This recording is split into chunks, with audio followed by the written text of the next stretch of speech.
बिस्मिल्लाहिर्रहमानिर्रहीम। अस्सलाम वालेकुम नाज़रीन, मेरा नाम दावर अजीज़ है और एक मरतबा फिर मैं अपने यूट्यूब चैनल से आपसे मुखातिब होने का शर्फ हासिल कर रहा हूँ। आपका बहुत शुक्रिया, आप ज्वाइन करते हैं। नाज़रीन, आज बात करेंगे, बहुत ही अहम खबर है, बहुत अहम इसके और बड़े इंपॉर्टेंट इसके कॉन्सिक्वेंसेस हो सकते हैं।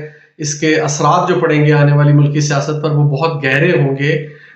खबर ये है कि अब इमरान खान साहब का लगता है कि सब्र का पैमाना लबरेज होता जा रहा है और उन्होंने जो अपने लॉयर्स के साथ गुफ्तगू की है उसके मुताबिक मुबैना तौर पर अब उन्होंने ये कहा है कि IMF को खत लिखें और दूसरी गैर मुल्की हुकूमतों को खत लिखें और उसमें उन्हें ये कहें कि पाकिस्तान को कर्जा ना दिया जाए, क्योंकि ये कर्जा लुटेरे किस्म के हुक्मरान जिन्होंने पहले भी इससे बाल पानी बनाया और मुल्क से बाहर शिफ्ट कर दिया, मनी लॉन्ड्रिंग किया है, ये पाकिस्तान की आवाम को ये कर्जा उतारना पड़ेगा।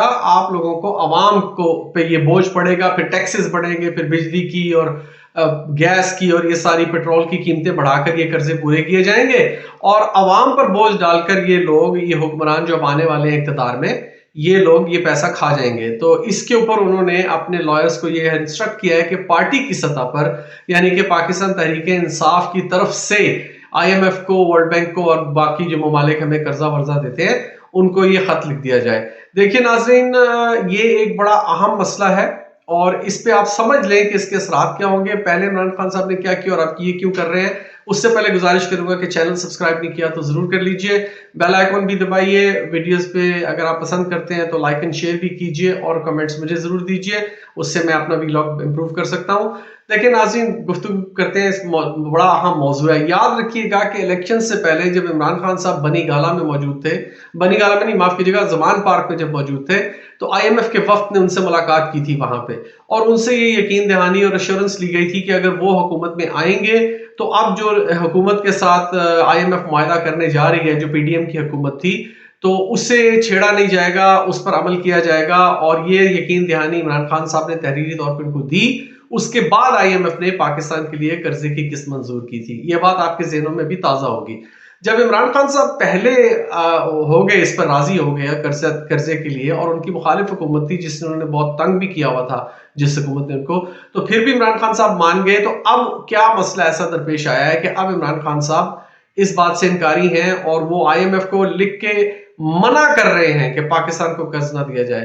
तो नाज़रीन, समझने की बात यह है कि इस दौरान बहुत सारा पानी पुलों के नीचे से बह चुका है, बहुत हालात तब्दील हो गए हैं, अब सर्कमस्टांसेस वो नहीं रहे। उस वक्त ये बात की गई थी, इमरान खान साहब ने मुल्की मुफाद में एग्री कर लिया था IMF से कि ठीक है जी, आप इन्हें कर्जा दे दें, इस हुकूमत को दे दें, तो हम जो ये मुआहदा ये साइन करेंगे, हम उसकी पासदारी करेंगे। लेकिन अब ये अप्रैल में रिवाइज होने के लिए जा रहा है ये मुआहदा दोबारा, अगर नए कर्जे के लिए पाकिस्तान की हुकूमत दरख्वास्त देगी, क्योंकि जाहिर है इस वक्त तो मुल्की खजाने की हालत ऐसी है कि जहर खाने के भी पैसे नहीं। आपको याद होगा बकौल वजीर आजम साबिक शहबाज शरीफ, तो जब जहर खाने के भी पैसे नहीं थे उस वक्त जो सूरत हाल थी, और उसके बाद जो PDM की गवर्नमेंट ने 16-17 माह में जिस मुल्क का हाल कर दिया, मईशत जहां पहुंचा दी, उसके बाद मजीद नीचे गिर गई, तो आप समझ सकते हैं कि सूरत हाल इस वक्त कैसी होगी। ये जो हुकूमत नहीं आने जा रही है, अब ये बगैर कर्जों के चल नहीं सकेगी। तो इमरान खान साहब ने पहले एग्री किया, जैसे मैंने पहले अर्ज किया, तो अब क्या वजह बनी कि अब क्या पाकिस्तान का मुफाद उनके सामने नहीं है? क्या पाकिस्तान के मुफाद में नहीं है कि पाकिस्तान को कर्जा मिले? क्या अब उनके इरादे में जो ये 180 डिग्रीज का चेंज आया है और उन्होंने अब, बल्कि ना सिर्फ ये कि अगर IMF इनके पास आए और वो इनकार कर दे, उन्होंने उल्टा अपनी तहरीक इंसाफ के जो बाहर लीडर है जेल से, उनको कहा है कि आप खत लिख के मना करें कि इन्हें ये कोई कर्जा ना दे।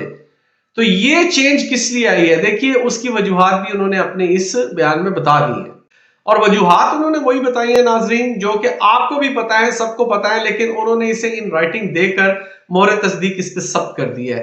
क्या कि अवाम पर टैक्सों का बोझ डलेगा, ये लोग इस कर्जे को किसी नई इंडस्ट्री को लगाने में इस्तेमाल नहीं करेंगे, अवाम को कोई रिलीफ नहीं देंगे। IMF वैसे भी सब्सिडी देने से मना करता है अपने पैकेजेस में, तो वो तो वैसे ही कानूनी तौर पर नहीं दे सकेंगे IMF के मुआहदे के तहत। लेकिन ये पैसा आवाम की फलाह बहबूद पर खर्च नहीं होगा, कोई नई इंडस्ट्री को, स्मॉल इंडस्ट्री को, कॉटेज इंडस्ट्री को, किसी किस्म की कोई और इंडस्ट्री के रिवाइवल में नहीं जाएगा। ये फिर वही motorways, metro train, orange train और पता नहीं क्या क्या बनाने के नाम पर अपनी फ्रंटमैनों की कंपनियां सामने लाकर गबन करके कमीशन किकबैक भी लेंगे, पैसा भी खाएंगे और इनकी दौलत में तो बैरून मुल्क इजाफा होगा, लेकिन रिजल्ट ये होगा कि पाकिस्तान मजीद कर्जों के बोझ तले दब जाएगा और ये कर्जे पूरे किए जाएंगे, कर्जे उतारने की जो किस्तें हैं वो पूरी की जाएंगी और गरीब आवाम पर मजीद टैक्सेस का बोझ लाद कर। लिहाजा अगर आप कोई ये समझता है कि इमरान खान मुहिब्बे वतन नहीं रहा तो उसे चाहिए कि वो अपनी अकल का मातम करे। मेरे ख्याल में हुब्बुल वतनी इस वक्त सबसे बड़ी यही है कि अवाम को मजीद कर्जे के बोझ तले ना दबाया जाए, उन पर मजीद टैक्सेस का बोझ ना लादा जाए, क्योंकि कमर तो उनकी टूट चुकी है ऑलरेडी। अवाम इस वक्त जो 2 वक्त की रोटी पूरा करना पाकिस्तान में बेशतर घरानों के लिए नामुमकिन है। मैं खुद जानता हूं, मैंने खुद, अब मुझे कहना मुनासिब नहीं है, लेकिन जो मैं कर सका, मैं जिसके लिए मैंने किया। लेकिन इस वक्त जो सूरत हाल है पाकिस्तान में, 1 रुपए के भी नए टैक्स के पाकिस्तान की अवाम मुतहम्मल नहीं हो सकते। तो मेरी नजर में इमरान खान साहब का ये फैसला बिल्कुल दुरुस्त है, 100% दुरुस्त है, क्योंकि इन लोगों ने सिर्फ एक काम करना है कि अपना माल पानी बनाना है बस। अगर जो आने वाली हुकूमत है पीडीएम का, उसका कोई हमाती ये कहता है कि नहीं जी ये तो मुल्क तरक्की की तरफ ले जाएंगे, खुशहाली की तरफ ले जाएंगे, कर्जे उतारेंगे, तो मुझे उनसे ये सवाल करना मेरा हक बनता है कि मुझे बताएं इनके पास प्लानिंग क्या है, स्कीम क्या है, वो कौन से लोग हैं जो स्कीम्स बनाएंगे और फिर उनको इंप्लीमेंट करेंगे। क्या सागडार करेगा जिसने पाकिस्तान को तबाही के दहाने पर पहले ही ला खड़ा किया, अब तो आप गिर चुके हैं तबाही के गड्ढे में। याद रखिएगा 180 सीटों के साथ कौमी असेंबली में अगर इमरान खान की भी हुकूमत बन जाए ना, जिसके पास 2/3 अक्सरियत हो, तो उसे भी इस मुल्क को इस तबाही की दलदल से निकालने में चंद साल लगेंगे। 2-3 साल से पहले आपके हालात बेहतर नहीं होंगे। ये वो शख्स है जिसके पास प्लानिंग मौजूद है, जिसका विजन है, जो बहुत कुछ कर सकता है, जिसकी क्रेडिबिलिटी का गवाह सारा जमाना है।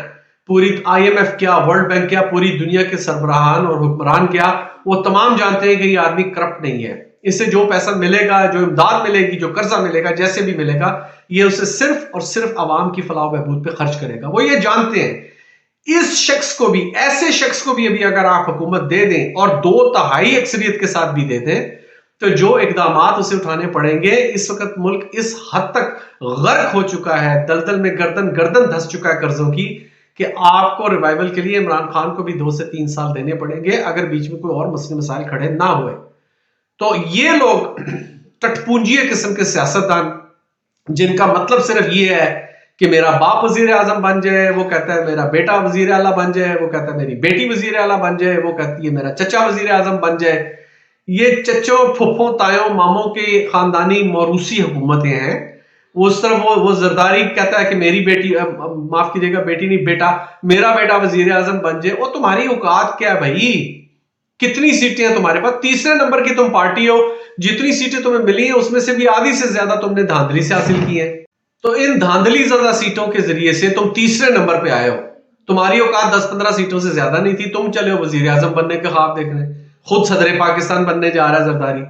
यही हाल नून लीग का, उनका तो इससे भी बुरा है।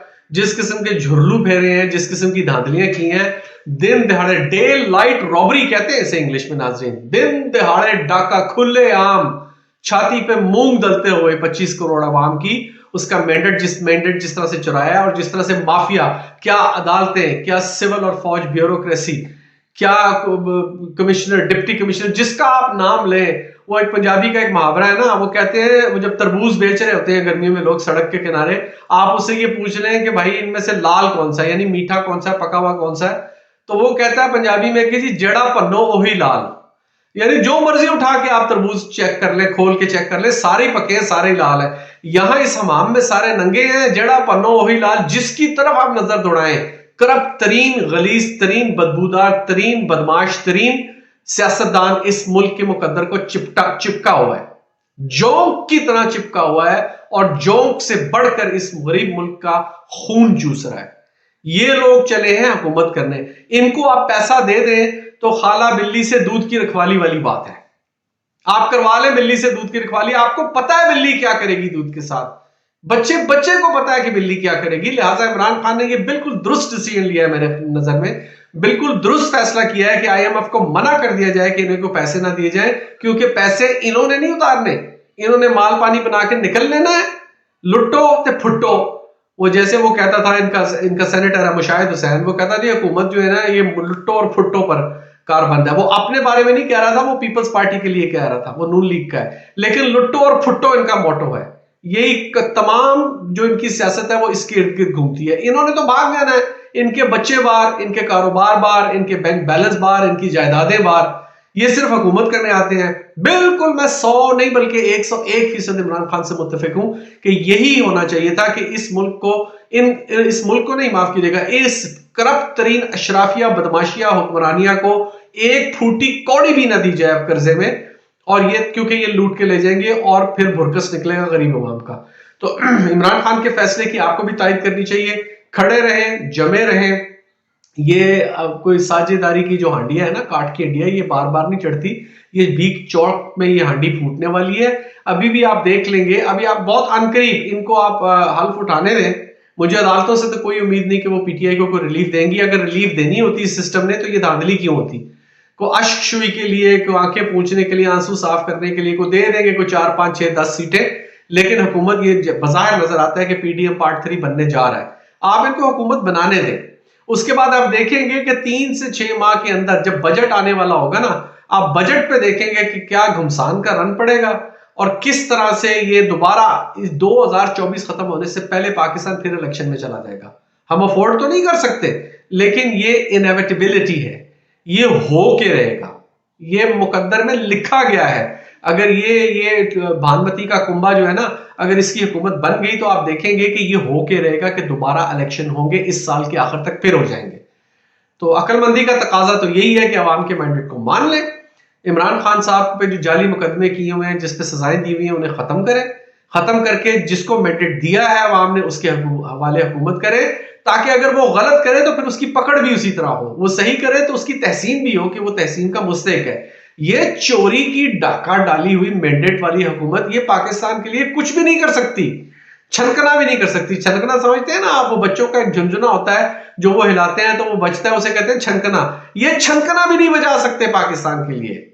ये बाजू हमारे आजमाए हुए हैं, हमें पता है कि ये किस किस्म की करप्ट किस्म की बदमाशियां है ये। तो बहरहाल ये इमरान खान साहब का फैसला है, इसके दूररस नताइज मुरतब होंगे, और वो जो मुक्तदरा हल्के हैं उनको भी सोचना पड़ेगा कि यार कहीं गेम बिल्कुल ही हाथ से ना निकल जाए कि अगर आईएमएफ ने भी डर के हमें पैसे ना दिए। देखिए, अगर तो आईएमएफ अमेरिका के चुंगल में है जैसे कि, और अमेरिका की मर्जी से वो पैसे देगा तो फिर इस खत का कोई इतना असर नहीं होगा, लेकिन अगर कोई थोड़े इंडिपेंडेंट फैसले किए गए तो आप यकीन रखें कि ये आपकी जो फौजी ब्यूरोक्रेसी है उसको भी ये सोचने पर मजबूर कर देगा ये कदम। तो ये एक इंतहाई कदम है। बहरहाल देखते हैं कि अब क्या होता है आने वाले दिनों में। जाने से पहले गुजारिश करूंगा कि अगर चैनल सब्सक्राइब नहीं किया तो जरूर कर लीजिए एक मरतबा फिर, और वीडियोस में अगर मेरे तजवीज़ से मुत्तफिक होते हैं तो लाइक एंड शेयर भी कीजिए, बेल आइकन दबाइए नोटिफिकेशंस के लिए, और आपके कमेंट्स मेरे लिए हमेशा मशले रहा होते हैं। आपका बहुत शुक्रिया, मैं आपके लिए दुआ गो हूँ, आप मेरे लिए दुआ कीजिए। पाकिस्तान हमेशा जिंदाबाद।